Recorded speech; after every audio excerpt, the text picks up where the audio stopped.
कहानी की शुरुआत होती है और हम देखते हैं एक्सपेरिमेंटल वाले चूहों को, जिनको एक डॉक्टर जिसका नाम रुकूंगा नहीं है, वो उनमें से एक चूहे को जमाल घोटे वाला इंजेक्शन लगाकर 4-5 घंटे के लिए एक मशीन में बंद कर देता है। आगे जब डॉक्टर रुकूंगा नहीं उस मशीन का दरवाजा खोलता है तो देखता है कि उसके जमाल घोटे ने अपना काम कर दिखाया है। जिसके बाद 5 साल बीत जाते हैं, जहाँ एक कॉन्फ्रेंस रूम में एक बंदा एक डब्बा लेकर आता है और कहता है हम इंसानों की ओवर पॉपुलेशन की वजह से आज हमारी धरती बहुत बड़े खतरे में है। जिस खतरे को टालने के लिए थानोस ने अपनी चुटकी तो बजाई थी पर वो किसी काम की नहीं थी। इसी वजह से इस धरती को बचाने की जिम्मेदारी हम वैज्ञानिकों पर आ गई थी, जिसमें हमने बहुत समाधान ढूंढे, जिनमें से एक समाधान ही कारगर साबित हुआ। जिस पर वो बंदा उस डब्बे को हटाता है जिसके नीचे निकलता है डॉक्टर रुकूंगा नहीं, जो अब 1.5 फुटिया हो चुका है। अब 1.5 फुटिया डॉक्टर को देखकर वहां पर बैठे सभी वैज्ञानिकों की फटके हाथ में आ जाती है कि डब्बे में डब्बा, डब्बे में 1.5 फुटिया, गजब है यार। डॉक्टर कहता है मैंने इस रिसर्च को आज से 5 साल पहले पूरा कर लिया था, जिसमें एक पूरा 6 फीट का बंदा मेरी दवाई पीते ही 1.5 फुटिया बन जाता है। जिस दवाई का हम इंसानों पर, मछलियों पर, मेंढकों पर या फिर अन्य किसी भी जीव पर कोई भी साइड इफेक्ट नहीं है। जब मेरी टीम ने एक बार सुनिश्चित कर लिया कि हमारी दवाई बिल्कुल सुरक्षित है तो हमने उसको टेस्ट करने के लिए 36 बहादुर लोगों का चुनाव किया जो अपनी इच्छा से हमारे साथ जुड़े थे,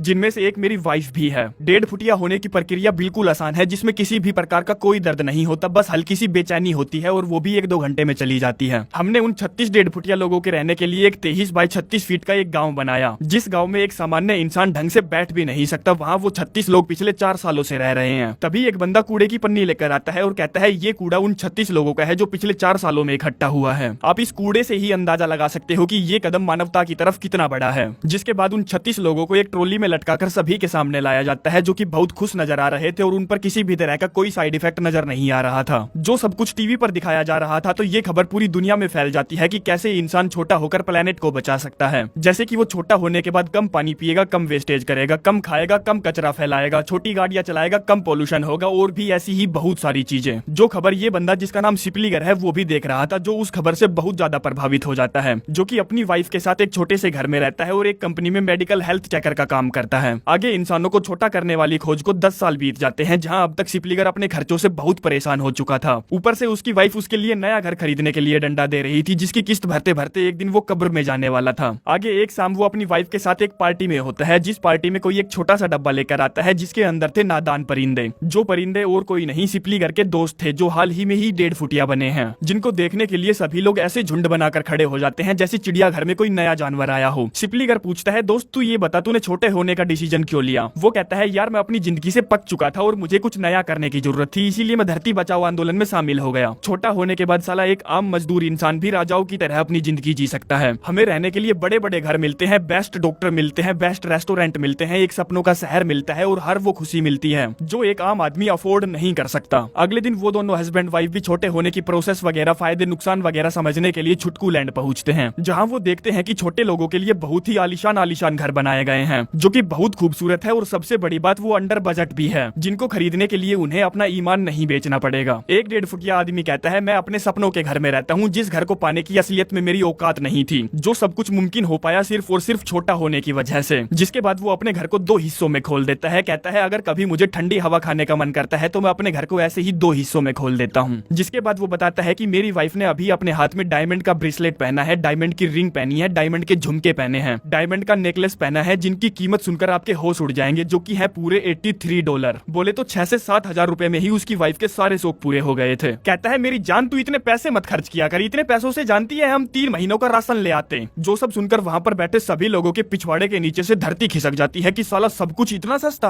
आगे वो दोनों हस्बैंड वाइफ छोटे लोगों के शहर को देखते हैं, जो कि छुटकू लोगों के लिए बहुत बड़ा था, जिसमें हर प्रकार की सुविधाएं थी, पक्की सड़कें थी, बड़े बड़े झूले थे, नदियां थी, तालाब थे, हॉस्पिटल थे, आलीशान रहने के घर थे, वर्क स्पेस था और भी बहुत सारी चीजें थी। जो सब देखकर वो दोनों हस्बैंड वाइफ 1.5 फुटिया होने का अपना पक्का फैसला कर लेते हैं और अपने घर का पूरा सामान कोड़ियों के भाव बेच देते हैं। जिसके बाद वो बस में बैठकर छुटकू लैंड की तरफ जा रहे थे, जहाँ वो देखते हैं कि 1.5 फुटिया लोगों के लिए तो आलीशान सीटें लगाई गई है और इन्हें बैठाया गया है लोहे के फट्टों पर। आगे वो मेडिकल फैसिलिटी पहुंचते हैं, जहाँ उन दोनों हस्बैंड वाइफ को अलग अलग कर दिया जाता है, जिसमें हस्बैंड को पहले भेजा जाता है और वाइफ को बाद में भेजा जाएगा। जहाँ सभी को 1.5 फुटिया करने से पहले उनके शरीर के एक एक बाल उतार लिए जाते हैं, यहाँ तक कि उनकी पलकें भी मूंद दी जाती है। जिसके बाद जिन जिन लोगों ने नकली दांत वगैरह या नकली कुछ भी अपनी बॉडी में डलवा रखा है वो सब कुछ निकाला जाता है। जिसके बाद सभी को एक होल में डाल दिया जाता है और दरवाजा बंद करके गैस रिलीज कर दी जाती है और 4-5 घंटों के अंदर ही सभी चिरकुट हो जाते हैं बिना किसी प्रॉब्लम के, जिनको नर्स एक एक करके करछी की सहायता से अपनी ट्रॉली में डालती है और उन्हें छोटे लोगों के शहर में भेज दिया जाता है, जहाँ छोटे लोगों के डॉक्टर सभी के नकली दांत उन्हें वापस लगा देते हैं। सिपलीगर की आंख खुलती है और वो नर्स से पूछता है है क्या हम सभी छोटे हो गए? तभी नर्स एक फुल साइज बिस्किट लेकर आती है, ये दिखाने के लिए कि अब आम चीजें कितनी बड़ी हो चुकी हैं। वो पूछता है मेरी वाइफ भी मेरे साथ छोटी होने आई थी, उसकी क्या रिपोर्ट है? नर्स बाहर जाती है और एक फोन लेकर वापस आती है जो फोन कॉल उसकी वाइफ की थी, जिससे वो पूछता है मेरी जान कहाँ है तू? वो कहती है प्लीज यार गुस्सा मत होना, मैं तुम्हारे साथ नहीं आ सकती, उन्होंने मेरे सारे बाल काट दिए और मेरे नकली दांत भी निकाल लिए।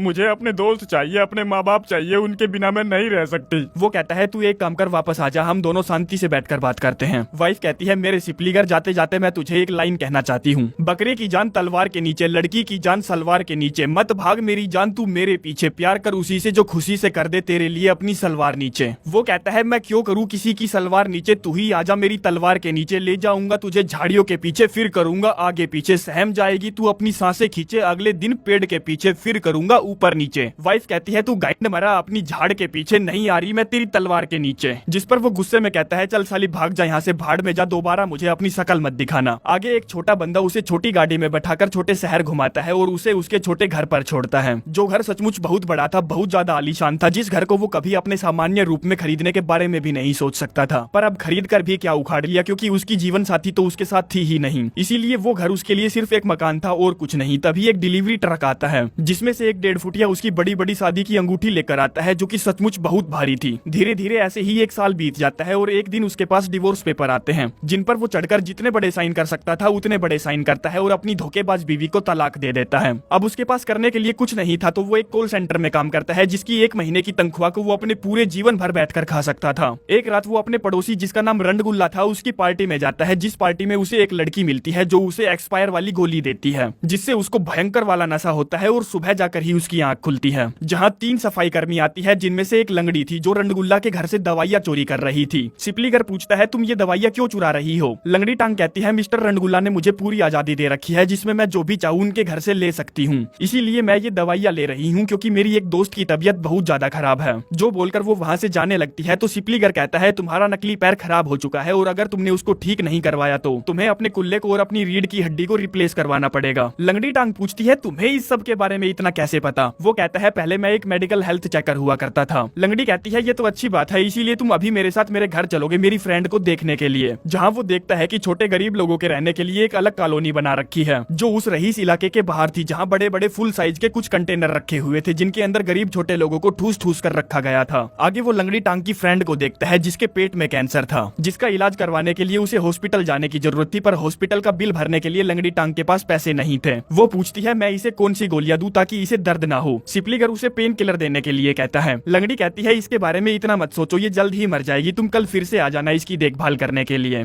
जो सुनकर सिपलीगर वहाँ से चला जाता है और अगले दिन वो फिर से वापस आता है, जहाँ उसे पता चलता है कि लंगड़ी टांग की दोस्त अब तक मर चुकी है। वो कहती है ठीक है अब तुम मेरा पैर ठीक करो ताकि मुझे कोई परेशानी ना हो, जिसमें वो घनचक्कर जब उसका नकली पैर ठीक कर रहा था तो वो गलती से उसे नष्ट भ्रष्ट कर देता है, बोले तो उसे तोड़ देता है, जिसको ठीक करना नामुमकिन था। जो देखकर लंगड़ी टांग उस पर भड़क पड़ती है, क्योंकि वो अपने नकली पैर के बिना साफ सफाई का काम नहीं कर सकती थी, इसीलिए वो उसे अपने साथ साफ सफाई करवाने ले जाती है और सिपलीगर को करनी भी पड़ती है। जिसके बाद लंगड़ी टांग उसे उसके पड़ोसी रंडगुल्ला के घर भी ले जाती है, जहाँ रंडगुल्ला उसे देखकर बहुत हंसता है और कहता है सचमुच तू गजब का इंसान है, मैंने आज तक तेरा जैसा इंसान नहीं देखा। खैर रंडगुल्ला को किसी अर्जेंट सामान की डिलीवरी करने के लिए नॉर्वे जाना था, जिसमें वो सिपलीगर को अपने साथ ले जाना चाहता था। लंगड़ी टांग कहती है नहीं तुम इसे नहीं ले जा सकते जब तक कि मेरा नया पैर नहीं आ जाता, और अगर तुम इसे लेकर जाओगे तो मैं भी तुम्हारे साथ चलूंगी, क्योंकि मेरा बचपन से सपना है नॉर्वे जाने का। और रही बात साफ सफाई की तो मेरी लड़कियां उस काम को आसानी से संभाल लेंगी। आगे वो अपनी छोटी सी बोट से वोडका की बड़ी बड़ी बोतलों को नदी के रास्ते नॉर्वे ले जा रहे थे, जहाँ उन्हें 2 लोग और मिलते हैं, जो और कोई नहीं डॉक्टर रुकूंगा नहीं और उसकी वाइफ है, जिसने लोगों को 1.5 फुटिया बनाने वाली दवाई का आविष्कार किया था। डॉक्टर कहता है अब तक हमारी दुनिया 5 बार खत्म हो चुकी है और 6ठी बार अगले 100 सालों में होने वाली है, जिसमें हम इंसान इस धरती से विलुप्त हो जाएंगे। सिपलीगर पूछता है तो सर फिर ये इंसानों के 1.5 फुटिया होने से हमें कोई मदद नहीं मिल रही क्या? डॉक्टर कहता है हमने इस खोज को करने में देरी कर दी, पूरी दुनिया में अभी तक सिर्फ 3% लोग ही 1.5 फुटिया हैं। बताओ उससे क्या घंटा फर्क पड़ेगा, समय हमारे हाथ से रेत की तरह फिसल चुका है और अंत नजदीक है। हम इंसानों के पास बहुत बड़ा दिमाग है, हम इस धरती के सबसे बड़े समझदार प्राणी हैं और हमें यहाँ सिर्फ 2 लाख साल ही हुए हैं, जिन 2 लाख सालों में हम इंसानों ने इस धरती की कहकर मार ली, जबकि साला मगरमच्छ पिछले 2 करोड़ सालों से धरती पर है, जिसके पास अखरोट जितना दिमाग है, उसने तो कभी धरती को नुकसान नहीं पहुंचाया। तो बताओ कौन बुद्धिमान, कौन मूर्ख, कौन बाप, कौन बेटा? आगे रात में सिपलीगर लंगड़ी टांग के घुटने की मालिश कर रहा था, जो मालिश करते करते वो उसकी कहीं और की भी मालिश कर देता है, क्योंकि उसको काफी साल हो गए थे किसी के गुलदस्ते में फूल खिलाए। आगे वो उस गाँव तक पहुँच जाते हैं जहाँ उन्हें उन्हें डिलीवरी करनी थी, जिनके पास खुद के छोटे छोटे घोड़े थे, छोटे छोटे खच्चर थे, छोटी छोटी भेड़ और बकरियां भी थी। दरअसल ये वो पहला गांव है जहां दुनिया के सबसे पहले 1.5 फुटिया लोगों को रखा गया था, जो लोग उनको देखकर बहुत ज्यादा खुश हो जाते हैं क्योंकि उन्हें जो सामान चाहिए था वो पहुंच गया था। जिसके बाद सिपलीगर को एक सुरंग दिखाई जाती है जो 1.5 किलोमीटर धरती की गहराई तक जाती है। दरअसल ये आइडिया डॉक्टर रुकूंगा नहीं का है, जिस सुरंग में वो इस गांव के लोगों को धरती के विनाश से बचाने के लिए अंदर ले जाएगा। जिस सुरंग में उन्होंने जानवरों को पाल रखा है, पेड़ पौधे लगा रखे हैं, फसलें उगा रखी है, फैक्ट्रियां लगा रखी है, और रही बात धूप की तो उन्होंने उसके लिए आर्टिफिशियल सनरेज का जुगाड़ कर रखा है। जिस सुरंग में इस गांव के लोग अगले 8000 सालों तक रहेंगे ताकि धरती के खत्म होने के बाद जो रेडिएशन धरती पर फैलेगा वो बिल्कुल खत्म हो जाए। जो आइडिया सिपलीगर को बहुत गजब का लगता है तो वो भी उन लोगों के साथ नीचे जाने का निर्णय लेता है ताकि वो अपनी तरफ से मानवता को कुछ उपहार दे सके। जिस सुरंग में वो लंगड़ी टांग को भी अपने साथ ले जाना चाहता है, जो उससे कहती है साले तू पागल तो पहले से ही था, अब चूतिया भी हो गया है। अभी साले धरती को खत्म होने में कम से कम 100 साल और लगेंगे, तब तक तो गधेड़ तू अपना जीवन आसानी से जी लेगा। और तू ये बता कल रात जो तूने मारी थी वो मेरी किस तरह से मारी थी? वो पूछता है क्या मतलब तेरा किस तरह से मारी थी? लंगड़ी कहती है देख लड़के लड़कियों की काफी तरीके से मारते हैं, तू बता तूने मेरी कैसे मारी थी? प्यार में मारी थी, नफरत में मारी थी, ओनली मारी थी, ब्रेकअप में मारी थी, मेकअप में मारी थी, दारू पी के मारी थी, दोस्त की तरह मारी थी, दया करके मारी थी, भटाभट मारी थी, या फिर परिवार की तरह मारी थी? सिपलीगर कहता है यार तूने ये क्या मारी मारी लगा रखी है, कितना गंदा शब्द है, तू ये भी तो कह सकती है कि हमने प्यार किया। लंगड़ी टांग कहती है अच्छा तो तूने मेरी प्यार में मारी थी,